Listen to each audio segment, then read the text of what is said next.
ไปพี่น้องไอ้บอลลี่เอาพักน้องเพิ่น สิกินอะไรนี่ซื้อวัด500,000ปลายแล้วก็เอาขนมในให้น้องเพิ่นน้อยนึงแหละเฮาสิเมื่อเบิ่งที่พักอาศัยของน้องหล่าเพิ่นว่าเพิ่นอยู่เพิ่นกินอะไรเนาะไปเดี๋ยวเจอกันทางไหนครับย่างไปเนาะไปโอเคมา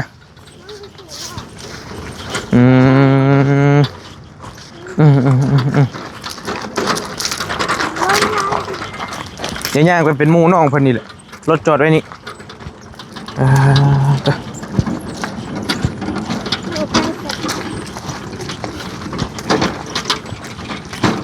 ได้ยังกินแรงนี่ครับเบิดขอโทษป่ะเก่งได้นี่พี่น้องคนนี้แกแบบสุดยอดเลยล่อกับเป็นล่อของคือของอันน้องพิการตาใครยุมันใหญ่นี่มันยุ่งยากเนาะครับเนาะมันสั่นเนาะช่วงมันสั่นแต่ว่าในใจน้องเพิ่นก็ว่าเขาอยากได้รถซาเล้งใครเพิ่นรถซาเล้งเก่าๆก็ได้นะพอได้ขับไปขายมันจังบ่อันนั้นนี่พี่น้องมันจังแบบบ่เมื่อยย่างหั่นแหละย่างสิเมื่อยเลยพี่น้องเอ้ยเขาอยู่ล่อเปล่าๆย่างก็ยังก็บ่แห้งเลยอันนี้อยู่ของนักย่าง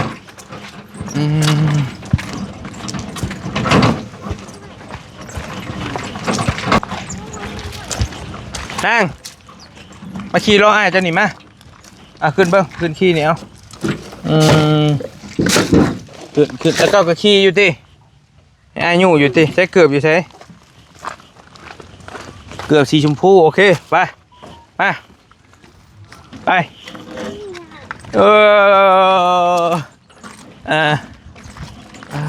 พี่น้องเนาะ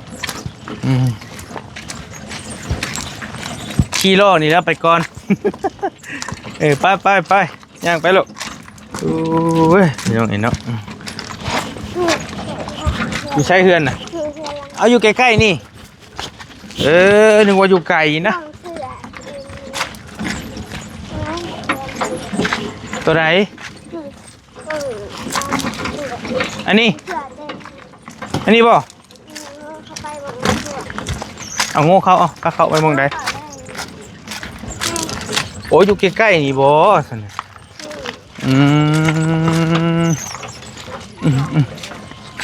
เฮ้ยอันนี้บ่แม่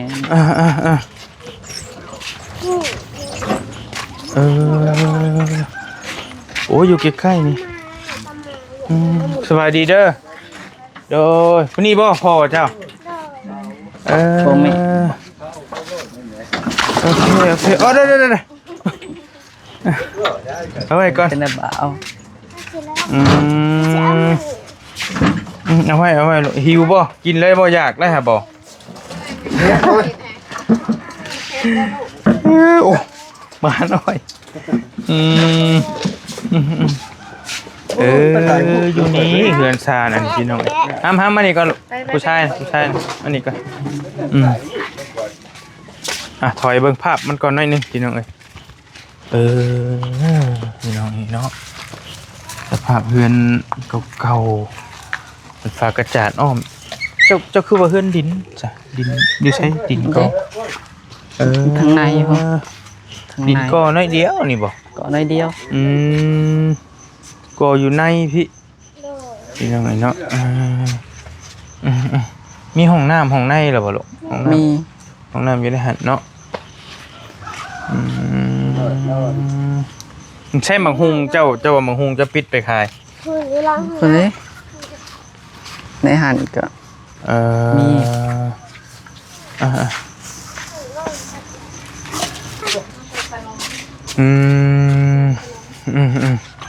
พี่น้องเอ้ยมาเบิ่งการเป็นอยู่ของน้องหล่าเพิ่นกับครอบครัวเนาะ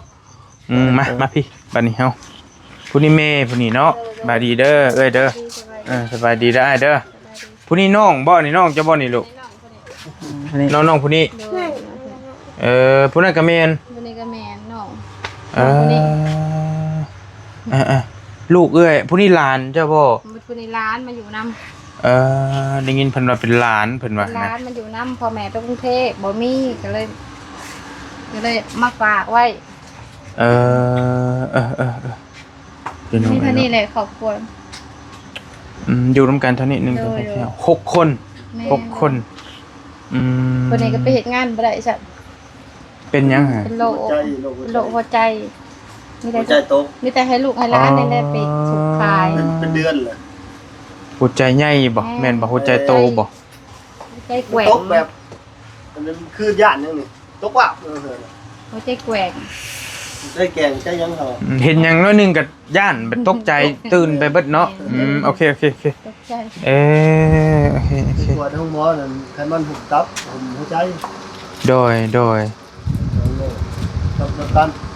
กับขาตก มันมีผู้เฮ็ดเวียกเลยบัดจำเป็นนี่ละไตนี่ เพิ่นไปสิตลอดบ่ตะเก้ากับบางมื้อก็ไปกับเจ้า ตั้งแต่ก็เมื่อยแห้งแล้วก็เปลี่ยนเอื้อยไปแม่ไปเมื่อยลาย โดย เมื่อนั้นเป็นไข่ก็บ่ได้ไปได้แต่เช้า เพิ่นเว้านำเฮาว่าบางมื้อไข้กับบ่หยุดเพิ่นว่าเป็นบ่ไงเป็นไข้เล็กน้อยก็ไอนะว่าน้องปอนะบ่าก็บ่พิลึกดอกเพราะ ไปเลย ว่าชู้แท้ชู้ว่านะ เฮ็ดเด้ แล้วมันชิ้นกายดำไม้ วันพระขายดอกไม้อีกขายดอกไม้บูชาอีก บ่มีผู้เฮ็ดคนน่ะเป็นอะไรตะกี้น่ะเพิ่นไปแดกเพิ่นเป็นแล้วเพิ่นบ่เคยเฮ็ดเวียกเป็นเดือน2เดือน มีชวนดอก นี่ส่วน ชวนดอกไม้อีกบ่ ชวนดอกไม้ค่ะบ่หลายกำลังปลูกอยู่ค่ะบ่งามบ่หลาย ยามฝนมันจะตายเลย โดย เขาก็ได้ขายอยู่เต็มล้อบางเทื่อแล้วได้หลายก็เต็มล้อ อืม เทื่อก็ได้นอนเทื่อก็ได้หลาย เฮาสิเห็นแบบบ่ค่อยเห็นนะพี่น้องคนน้องๆเพิ่นที่ดุมันแบบในแบบนี้ได้และอยู่ในเมืองอยู่ใกล้เมืองพร้อมนะส่วนบ่ค่อยเห็นส่วนน้อย อันนี้เป็นเถียงหน้าบ่หรือว่าเป็นเฮือนหม่องอยู่เลยบ่นี่เจ้า เพียงห้ากำแพง ไม่อยู่ในนี้เลยดิ โดยอยู่ อยู่ดิ สี่เสาหมู่บ้าน ตะกี้บ่ได้มีหยัง สี่เสาเนี่ย ต่อ บ่ได้ก่อตัวนี้ ไปเรื่อยๆบ่ได้อยู่ นี่เองทั้ง โดย ต่างเป็นง้ออยู่ตะกี้ โอ้คอกงัวเจ้า ง้อแล้วท้ายดึงได้ใส่นี่เลยบ่ได้ยังเลยบ่ ครับ ได้อยู่อะไร เห็นแล้วว่าก็นี่นี่จังใหญ่นะนี่ ได้ยินน้องเพิ่นเว้าว่าเฮือนดินแน่เฮือนไม้นี่นึกว่าเป็นเฮือน แบบ บักใหญ่ๆหั่นน่ะบ่แม่นได้พี่น้องเนาะ ขึ้นก่อขึ้นน้อยเดียว ก็ได้เดียว ก็ขึ้นน้อยเดียวแล้วก็ เสาเมตร50เสา เป็นฟ้ากระจาดโอ้เปียกไปแล้วนี่ฝนพระนี่เนาะ พี่เดมเป็นไข่มือนั่นแหละ โด สอย งคนนี่คือนอนเทิงหมดเลยวันนี้ทั้งพัวน่ะพาไม่เหี้ยหักคาดทั้งนั้นเทิงหัวน่ะ บ่มีอันนั้น วันตี้ใส่อยู่ไปยังบ่มีเงินซื้อหรือยาซัก โดย เลยเอาแต่หาเงินก็พอแต่ได้กินตัวนี้มาพอดีโซ่ใส่อีกบัดนี้เป็นใส่กับบัวพอดีอีกบัดนี้นักสิจักหนาวิดหลังนะ โดย คนลูกก็สองเนี่ยเฮ็ดจังไดบัด ยังดีแต่ว่าเป็นขู่เป็นคนแน่เนาะลูกหลานกับลูกหลานกับ ถ้าจะเพิ่นไปสุกซอ เพราะน้ เฮีย1ละบาทแล้ว เพราะน้ำพอดีบ่ได้เลยพี่น้องน้อยซั่นนี่มีแต่อยากเล่นเกมเล่นโทรศัพท์ไปหั่นแหละแต่ว่าน้องบ่ได้ว่าถามว่าเจ้าอยากได้หยังลูกพร้อมฝันเจ้าอยากได้ของเล่นเพิ่นว่าเอ้ยมัน บ่อยากคิดหยัง ก็ตามภาษาเพิ่นนั่นแหละตามเว้าอืมผู้นั้นว่าอยากได้รถจักรเฮาเก็บเงินอยากได้รถจักรเพิ่นว่าพุ่นน่ะ เก็บเงินอยู่เพิ่นก็ได้ให้เดือนละเช้าก็ให้แต่ละเช้า30แต่ละ50บัด โดย มันมีแหน่ได้แหน่บัดมื้อบ่ได้ก็ให้อยู่ดอกซาพาดบัดมื้อบ่ได้บัดมื้อได้ก็ให้ บ่นะ ให้ได้สามมื้อได้มื้อขายได้มื้อขายบ่ได้เลย มานั่งลงน้ำลาวก่อนจักหน่อยพี่น้องเอ้ยเจ้าบ่ได้บ่ว่านั่นก็ตั้งไว้ให้ก็ได้อันพ่อแม่เพิ่นน่ะอยู่ไทยพุ่นนี่ตินี่ติ อยู่ไทย เพิ่นบ้านเฮือนชานเพิ่นเด้ซั่น เพิ่นบ่มีเงินชาติเพิ่นไปหาเงิ เพียง น หน้า เดือน กัน โอ้ น้อยๆตุ่มน้อยๆเท่านี้แหละ อยู่ไสให้ ตะหมวก ทำ บ่ หวั มี งตรงนี้เพิ่นก็บ่มีเพิ่นก็ โอ้ดงลิงโพ แม่นโดย โอเค เพิ่นก็บ่มีคือกันเอื้อยก็ไปหาเงินมาเฮ็ดเรือน อยู่อีกเมืองหนึงนะอยู่ชุยทั้งชุยพุทธโดย มันอยู่ในตู้เพียงหน้าว่าสิแหละ เอ มา อ ฝากลูกไว้นำเฮาก็บ่มีแน่เห็นแต่พอได้อยู่เรือน ก็เลยเอาลูกมาชนไว้เด้จะสิไปถากน้ำไผ่มันพ่อแม่ก็ตายหมดเลยพ่อแม่เฮาตายหมดเลยนะแต่พอใหญ่นั่นแหละยังเอาเป็นร้านเรา โดย โด โด ย ย จริงๆนะครับเป็นร้านเรา โดยเป็นพี่น้องกันบ่ผู้ยังมากินนี่เนี่ย เราเป็นพ่อเขาแต่พ่อแม่น่ะตายหมดแล้ว กันสิเว่าล่ามไปล่ามมากับเป็นพี่น้องกันไปจังได๋เอาไปเอามานี่พี่น้องไอ้เนาะพี่น้องกับผู้นี้บ่ผู้นี้ก็เป็นพี่น้องกันบ่ พอคนนี้เป็นไอ้ของทะลุ เออ ทะลุทะลาง เป็นไอ้กุ๊กไอ้เต่า มันเพชร เอาเลย ใหญ่ใหญ่ที่เจ้าเลย พี่น้องกันแล้วซั่นน่ะเอาไปเอามานี่กับเบาลี่เนี่ยพี่น้องสิแม่นพี่น้องทั้งพ่อทั้งอีเด้เฮาอยู่หน้าปะแกนี่ตะกี้พ่อยังกับพ่อมิงพ่อยังก็ มันมี ผมคนหนึงน่ะ อ้าวเฮาอันเนี้ยเอาลูกเอาลูกเป็นอ้าวของเฮา เพราะว่านั่นเป็น นามสกุลเดียวกันเขาพิเศษ ตะกี้พอเมื่อกี้บอลลี่ก็อยู่นี้อยู่หน้าป่านะเพิ่นหน้าปะแกดอกอยู่ลุมนี่อยู่หน้าลุงลาลุงอย่างนี้แหละต่อกัน แล้วก็เปลี่ยนกันพี่น้องเปลี่ยนกันแล้วใหญ่บอลลี่ใหญ่ไปอยู่เหนือพุ่นพี่น้องอยู่ใกล้บ้านพุ่นฮู้จักซุ่มเฮาอยู่ติบ่เตียงเคยเบิ่งบ่คลิปบ่เตียง ได้ยินอยู่แต่เห็นอยู่ในคลิป เลือดเจ้าเห็น บ่ เขาไปลงปูนช่วงนี้ช่วงเขาเห็นทางเลย โอ้กันยังว่าน่ะคุ้นๆอยู่ แล้วแบกเขากันบ้านเลยเจ้าถ่ายคลิปเลย บ่ตะกี้จะไปเฮ็ดงานทรงปูนบ่ แบกเครื่อง โอ้โดย กับปะเท้าเขาเทื่อง โดย ไปแบกเขาได้เขากันบ้านเลย เดี๋ยวนี้แหละเจะเฮ็ดบ่ได้ เห็นบ่ได้ ผ่าน เดือนเลย หยุดแล้ว เฮ็ดแล้วเมื่อย อืม เมื่อยแบบช่วยเลย โดย แค่ไหนเอาลูกได้ เป็นเอาลูกให้เหมือนเขาก็พากันไปคล้ายเหมือน อืม เมียเป็นนั่นแล้วบัดไปสุกคล้ายแต่ละมื้อหัวไปบ่ได้เลย โอ เด้ เคพี่น้อง วันหน้า เนาะ ครอบครัวเฮ็ดเวียกบ่ได้เลยบัดนี้ไปแล้วบัด เป็นแต่หนุ่มแต่น้อยดิเนาะโอเคขอโทษชื่อหยังเจ้าชื่อหยัง เอาสื่อแท้นางซูมารีเราวิเศษสื่อหลินนางเตี้ย เตี้ยก็แล้วกันเอิ้นง่ายๆเนาะ ตี้ย อ้ายชื่อหยังอ้ายขอโทษ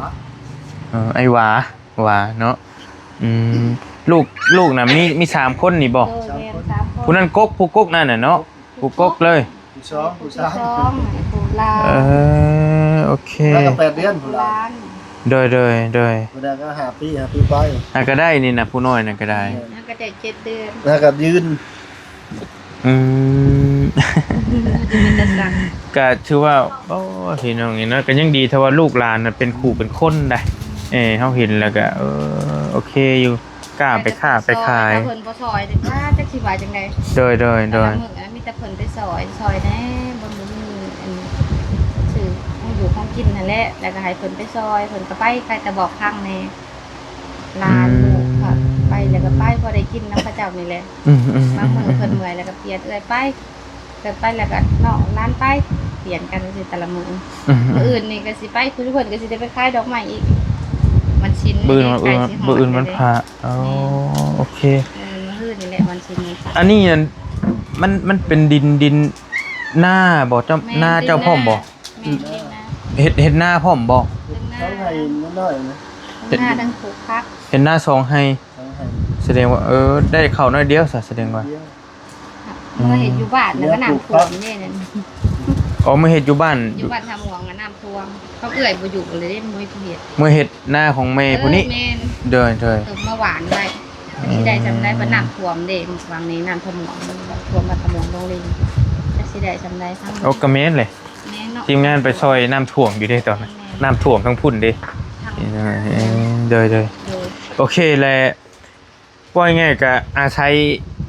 ขายอันนี้เป็นหลักเลยบ่ทุกท่านขายเป็นหลักซื้อข้าวซื้อน้ำซื้อน้ำอย่างน้ำกินมากินน้ำกันเนาะ กินน้ำกันได้แบบสิแหละเป็นงานหลักๆคือไปขายสิแหละมันบ่มีอย่างอื่นเลยสาวมากไปขาย แต่ก็อยู่ทงนะพี่น้องอยู่ทงมาอยู่หมองใกล้ๆที่พัดชัยพาบอดี้มาประกาศขายดินมื้อนั่นแหละอยู่นี่อยู่ใกล้ๆกันนี้อยู่ทงนาก็อยู่ในเมืองใกล้ๆในเมืองนี่เราก็แต่ว่ามีไฟแล้วเนาะมีไฟมีน้ำได้แล้ว ไฟใส่น้ำพอใหญ่ แล้วต่อน้ำเพิ่นมา บ่แม่นของตัวเองนี่ก็ต่อน้ำเพิ่นมาดิเพิ่นสงสารก็เลยเพิ่นให้ต่อ ดินก็ดินแล้ว มีเงิน แบ่ง เขา อยู่ เอง แบ่งลูกชายกกแล้ว โอ้ ชายกกมาอยู่กับร้านมาอยู่นี่ โอ้เจ้าน่ะเป็นลานเพิ่นให้อยู่ได้ เพิ่นให้อยู่เพิ่นพอเป็นดินของพอเด้ ปั้นไม่พอเลย ปั้นให้ลูกชายโกกแล้วครับก็เลยมาอยู่เอา มันดินตอนเดียวกันแบ่งจากทะลุทางนั้นไปฝั่งนี้ ทางนั้นมันมีธาตุเลยเราจะทางฝั่งธาตุ โอเคคันว่ามีเงินมีทองเนี่ยก็เฮ็ดใหม่เฮ็ดเฮือนพออยู่ดีกว่านี้เนี่ยก็ได้เนาะเฮ็ด น้อย โอเค มาบางโบราณไม่น้อยพ่อเวทใหญ่ อันนี้ก็เอาครับอันนะชักกะซีเห็ดพาแอมนะ โอเคแต่ว่ามีน้ำมีหยังละน้ มาดาน ำขายงัวบ่ไอ้บอกกินนี่ขายงัวแล้วมาทางน้ งัวมาทาง5,000 ำโดย หลายปีแต่2,008 แซ่บบ่ลูกแซ่บบ่โอ้เก่ง ของน้ำก็ เออ แบกน้ำเลยเป็นได้ของน้ โดย ำย่างเขามือละแชนย่างเขาก่อ เออ กินมันแบกเขาแสดงอยู่แล้วไปมันรถเครื่องไปนอนบนรถ ใช่เรียน เฮีย ใช่ปูนผู้โอ้โดยบ้านดงโอเคฮู้จักไปประจำพุ่นก็ได้ไปอยู่แถววีระเมืองน้องเขาเบิด แล้วมองกันด้านเขาไม่ได้รถชิปล้อเขาไม่ได้เชียงไปเนาะ คนนี้ก็เรื่องเป็นตะเพลงเห็นนะมึงซุ่มมึงเน้นปุ่นน้อยๆนั่นก็ฮู้ซะเนาะองค์นั้นยิ้มจ้อยเอ้ยเนาะซื้อหยังพุ่นน่ะลูกน้องเจ้าซื้อหยังน้องเจ้ายูโกะอะไรคือมีแต่ชื่อเกาหลีแท้ก็ซื้อยูโกะยูเดี๋ยวยูกิยูโกะยูโซโอ้บ่เบิ่งซีรีส์เกาหลีหลายนะนี่เบิ่งช่วงนี่บ่อันนี้ก็ซื้อแท้ก็นั่งเผ็ดไพลินอันนี้ก็จินดานั่งเผ็ดไพลิน ผู้หญิงนี่กะนึกว่าผู้ชายเลยซื้อโผล่บ้านมันจังหวะนั่นมันจะบ่นี้ไปใช้เด้ก็สู้เนาะแต่ละมือกันเนาะเนาะสู้ต้องสู้ไปชูมือไปคูมือเป็นไข่กันยังได้คืนไปแผ่นพ่อย่างได้แต่ไปก็สิล่มกลางทางโอ้พอได้ยินน้องเพิ่นว่าฝนตกกะแข็งแม่นมื้อน่ะแดดออกก็ไปเพิ่นว่าฝนตกกะแข็งมื้อน่ะเพิ่นอีดูแล้วเพิ่นเอาเครื่องให้มื้อน่ะกระเป๋าว่างไงน่ะโอ้มื้อน่ะเพิ่นก็อันทานหมอเพิ่นว่าโอ้ยไปเช้าไปแรงเนาะตะกะบาปอีดูเด้ว่ามื้อน่ะเพิ่นก็บริจาคให้1,000ตัวเฮาก็ได้ดีใจเพิ่นจับเพิ่นรวยบริจาคให้1,000เพิ่นว่าโอ้ยสงสารเด้ว่าหยังมาเอาเพิ่นก็เอายืนให้นี่เพิ่นให้ผู้นี้เพิ่นอีดูนี่มันบริจาคให้1,000โอ้ย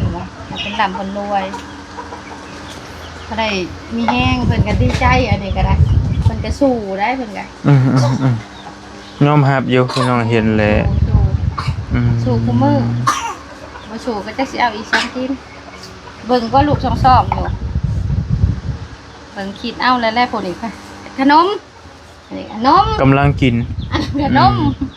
ข้าวไว้กำลังกินกำลังอยากกำลังกินนะพี่น้องเฮ็ดจังได้เนาะเฮาต้องสู้ลูกได้2อยู่พัวก็เฮ็ดงานบ่ได้แบบเฮาเป็นชาวรักเลยนะเขาบอกนะเฮาเป็นชาวรักสิบ่ให้เฮ็ดได้ถ้าเฮาบ่สู้ก็บ่ได้ตายสิสอยพ่อแม่ก็ตายหมดแหละแม่นบอกถ้าบ่มีคน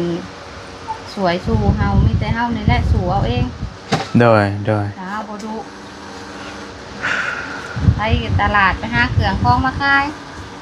ถ้าบ่เฮ็ดไปสิก็บ่มีบ่รายได้ขายผักขายหญ้าขายทุกอย่างนะว่าไงกะ10,000 พอได้ก็ ขาย กำไร บื้อนี่ขายดอกไม้แล้วในวันพระก็ขายดอกไม้เออ ขายทุกอย่างมีหยังก็ขายเพิ่นต่อกระลุด เจ้านอนอยู่ใช่หำ นอนอยู่เพิ่น ไผนอนอยู่พี่ชุมเจ้า เอื้อยนอน บ่ได้มีหยังได้อันใดก็เตียง ด้านเทิง ขึ้นเครื่องเงือกกับเพิ่นจะขึ้นอยู่นู้น เครื่อง เด็กน้อยเขานอนไง อืม บ่ได้มีหยังเพิ่นกระเป๋าแป้งทั้งว่าบ่นอนเนี่ยก็อันทะลุหมดเลยมีอันถ้ามีเฮียก็เทหมดแหละ เนี่ยขออนุญาตทรายๆเขาเบิ่งนี่มองขอโทษ เบิ่งนะ น้อยหนึงก็ได้พี่น้อยพากระจาดหมองนอนแล้วผมอยู่เทิงเพิ่นก็พี่น้องมันก็คนผ้านี่เบิดเลยนะเปียกเบิดเลยนะ หมดเลย อืม อันนี้ก็ทั้งนี้ก็พันพระทั้งนี้ก็บ่ได้เปียกหมดเอาคงฟังเขาไม่ได้จ้ะสิเฮ็ดก็บ่มีเงินมีคำเขาได้แต่กินแต่อยู่เลี้ยงตัวเองนี่แหละเขาได้แต่กุ้มปาก เข้าใจอยู่เพราะว่ามันลูกก็หลายคนบัดนี้พี่น้องขนาดว่าเฮาลูกผู้เดียวก็ยังว่าเดี๋ยวซื้อหันเดี๋ยวซื้อนี่นะก็เข้าใจอยู่ดอกลูกกำลังกินกำลังอยากแหละมันบัด ขาวเฮียนนี่ลูกอีก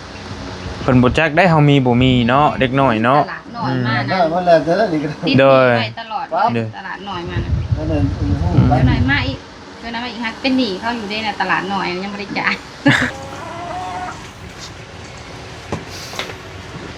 อันผู้พ่อหรือผู้แม่เป็นพี่น้องกับเจ้า เป็นเอื้อยเฮา ผู้แม่แล้วเป็นเอื้อยแท้ๆเลย เป็นเอื้อยแท้ โอเค ๆเลยถึงไปไทยแล้วผมมาฝากไว้จะมาอยู่นำ เพิ่นว่าเฮียนฮอดม4เพิ่นว่าแล้วออกบ่มีเงิน บ่มีเงินเรียนต่อ โดย เลยออก อืม พ่อแม่ก็บ่มีก็ไปหาเงินอยู่ไทยเป็นก็ได้ อืม สิไปต่อก็บ่มีเงิน พ่อแม่เฮ็ดงานหยังครับ อยู่ก็มาไหม ฮะ เลี้ยงมาก็จะ มาอยู่ไทย เลี้ยงหมา ดู โอ้ เลี้ยงม้าของเพิ่นอยู่ไทย เออ มาเอาเขาเอาน้ำให้มากิน พอก็เห็นงานก่อสร้างไปเสร็จกระจกเสร็จยังอยู่ไทยอยู่ดิ เอาอยู่คนละหม่องซะนี่พ่อกับแม่ก็ได้เนาะ มองได้สักสิอยู่น้ำกันก็อยู่บ่ได้มันบ่แม่นงานแบบอันนั้น พี่น้อง ครอบ เนาะ ครัวแยกทางกันอยู่หมดเลย พ่อ พ่ ก็ อไปทางแม่ไปทางนะเว้าแล้วกะ พ่อก็สู้แม่ก็สู้ แม่น อยู่พี่ลูกก็สู้ แม่อยู่พี่ลูกก็สู้ มีต่างคนต่างสู้เออ เห็นได้ใส่ คันว่า มารวมตัวกันเถอะบ่ได้เฮาก็ยังคิดสงสารได้เว้าแล้วกะ แต่สงสารได้ แต่เก้าซ้ำนี่บางคนก็ยังขอเงินพ่อเงินแม่อยู่แต่ว่านี่น้องหาเองนะพี่น้องสู้เองก็ถือว่าเก่งนะสมควรอยู่ มีแต่สงสารเพิ่นอยู่ได้เพิ่นก็ให้ ดุหันมีคนกระบาบลายยี่ดอก แม่นเพิ่น ใครก็มักอยู่แล้วคนดุนะ นี่ก็แบกเสื้อผ้ามา โดย เพิ่นก็ให้เสื้อผ้า โดย เมื่อนั้นเพิ่นก็ให้เงิน ไปเธอได้เพิ่นก็ให้เท่านั้นเพิ่นสงสารเด็กน้อย2คนอันนี้ไปนำแล้วเพิ่นให้ด้วย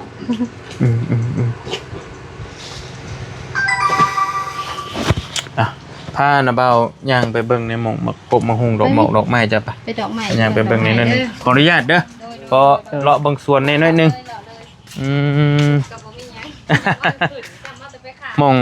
น้องเพิ่นเก็บเครื่องของไปขายได้มาเห็นนี่อันน้องซูมๆให้นี่หม่องเราอยู่นะเบิ่งในกล้องมันคือว่าใหม่นี่พี่น้องแต่ว่ามาเบิ่งตัวจริงนั่นเก่าเอารถนะเอารถอยู่พี่บ่ ทุกวัน มีหยังอันนี้คือเป็นแบบนี้อันนี้ครับ ขังไว้ เพิ่นปลูกหยังตะกี้ ผัก นี่ กันแสงผักหอมผักบัว แต่ว่ามันจากเบิดแล้วนี่แม่นบ่ แม่ ผักบัวก็มี ผักบัวก็มี ผักบัวและอันนี้ก็มักกระแตบมักทั่วเฮ ก็แห้ อันนี้ดอกไม้เดี๋ยวมาเบิ่งก่อน ดอกไม้ ไอ้กะเพราอันนี้ดอกไม้ที่เจ้าจะไปขาย แม่น บื้นวันพระ วันศีลใหญ่ วันศีลใหญ่ปลูก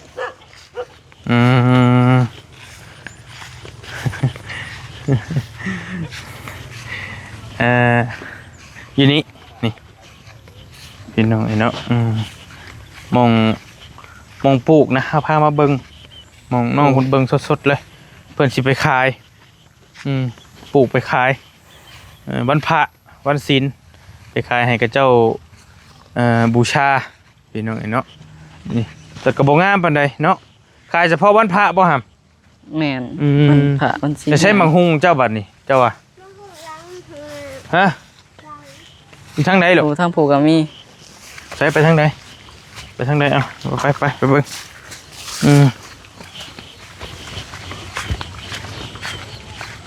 งนี่ใช่โอ้มีฮอดพุ่นบ่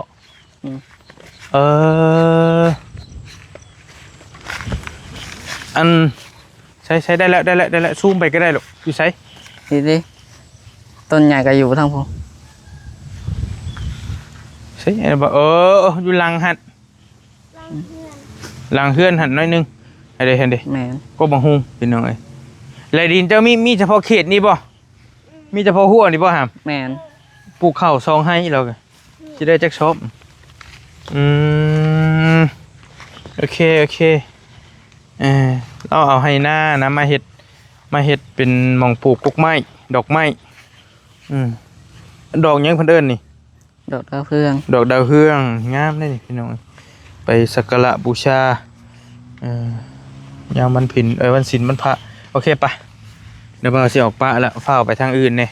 มาเบิ่งหม่องอยู่หม่องพักน้องเพิ่นคร่าวๆเห็นละพี่น้องก็เห็นแล้วก็ป้อกระบากเห็นแล้วก็ได้มาคือว่าดุมันนะดุมันนี่ห้องน้ำอันนี้ แม่น ห้องน้ำพี่มาพี่ก็ได้นี่ได้มังหุงนี่เนาะ อันนี้บ่ แม่น จะเด็ดไปขาย โอเคโอเคเฮือนครัวแล้วแต่งอยากแต่งกินพี่น้องน้องผลนอนอยู่เทิงพุทธเปียกบ่หามผลผ่าน เปียกแน่ โอเค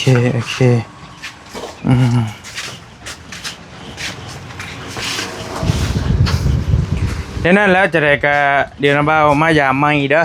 มีโอกาสสิมายามใหม่เลยสิเผานะเบาสิเผาไปเวียกทางอื่นก่อนเด้ออันนี้นะเบาสิเอาอันนี้ให้ไม่นั่งใกล้อ้ายนี่หรอกอย่ามาบ่มีจัดนั่งนี่โอเค